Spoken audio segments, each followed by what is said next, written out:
Пандемиядан пайда көздөгөндөр салган акчаңды эселеп аласың деген шылтоо менен Балыкчы шаарында 1 жыл мурда каржы пирамидасынын кассалары ачыла баштаган. Карапайым элдин башына айлангандар азыркыга чейин ар кайсы шылтоо менен бир да тыйынын кайтарган эмес. Убара тартпай тез арада байып кетүүгө ынангандар чоң суммада кредит алып, жада калса үйү менен унааларын сатып жиберишкен. Жарандарын өздөрүнүн эле эмес, бир туугандарынын да акчаларын мойсоп жиберишкен. Мен жүрөктөн жүрөккө салдым эле, жүрөктөн жүрөк тоң деп 2 жол касса ачылды эле. Ошондон эжемдердин акчасын, өзүмдүн акчамды, бир туугандарымдын акчасын салгам 290 000 сом. Бир дагы кишинин акчасын бербей, эч кандай бизде акча жок.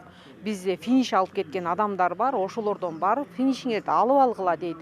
Биз аларга барып финишти сурасак бербейбиз. Биз силерден алган эмеспиз, берген жериңерде барып ала алгыла деп бизди ушундай бир жакшы жолдор менен айтып эле түртүп чыгарып коюп атат. Урматтуу элим, кыргыз элим, мен силерден суранарым ушул пирамида кассасына алданбагыла. Майрам Жумалиева өңдө сызга отургандар жүздөп саналат. Былтыр Балыкчы шаарынын ички иштер башкармалыгына 2000 арыз даттануу келип түшкөн. Алар жалпысынан 1 миллион сомго чыгым болушкан. Ал эми быйыл 6 ай ичинде Шылуундар Ысык көл облусунан эле 19 миллион сомду жыйнап алышкан. Бул боюнча Балыкчы иштер бөлүмүнүн тергөө кызматы тарабынан Кыргыз Республикасынын жаза кодексинин 214-беренеси менен кылмыш иштери козголуп, 2000 арыз даттануу Балыкчы шаарындык соттун кароосуна жөнөтүлгөн. Бул каржы пирамидасына шектелүү деп Балыкчы шаарынын ички иштер бөлүмүнүн тергөө кызматы тарабынан жалпы 15 адам кармалып, баш коргоо чаралары Балыкчы шаарынын соту тарабынан тандалып, Балыкчы шаарынын сотунун кароосуна жөнөтүлгөн.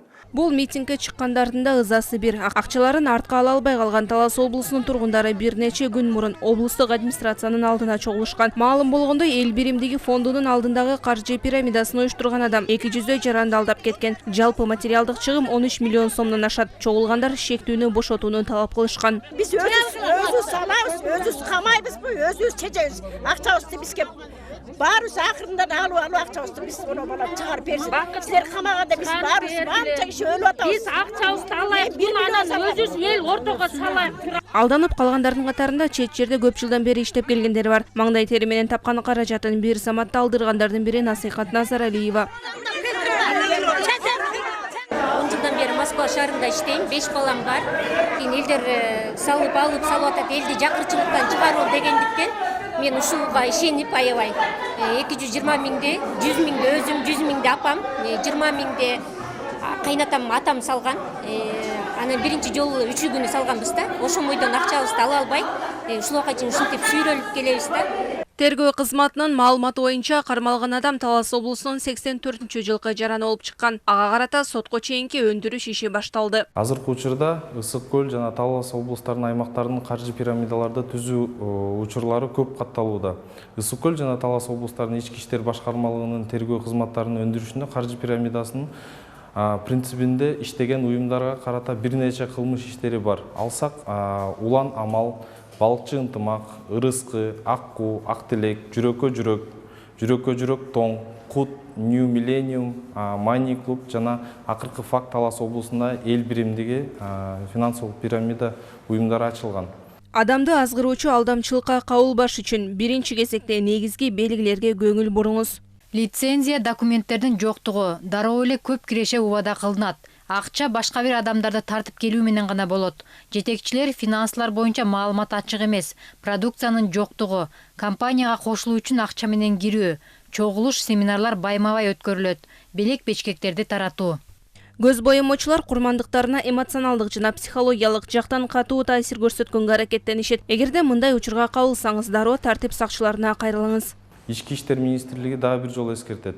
Эгерде сизге жогорку киреше жана акча табуунун оңой жолдорун сунуштап жатышса, анда токтоосуз аргументтерди укпастан кетишиңиз керек. Алдамчылар адатта жакшы манипулятор болушат. Мындай мыйзамсыз иш-аракеттер Кыргыз Республикасынын жаза кодексинин 214-беренесинде көрсөтүлгөн финансылык пирамидалар уюштуруу боюнча ылайык иликтенет. Көптөгөн өлкөлөрдө, анын ичинде Кыргызстанда дагы көбөйүп жаткан каржы пирамидалары быйылкы жылдын 6 айында эле 34 миллион 731 миң сомду кымырып алышкан. Ички иштер органдарында жалпысынан 906 факт аныкталып иликтенген. Эгер шектүүнүн кылмышы далилденсе, 2,5 дан 7,5 жылга чейин эркинен ажыратылат. Мээрим Эшимбекова, Чыңгыз Токторбек уулу, ЛТР Бишкек.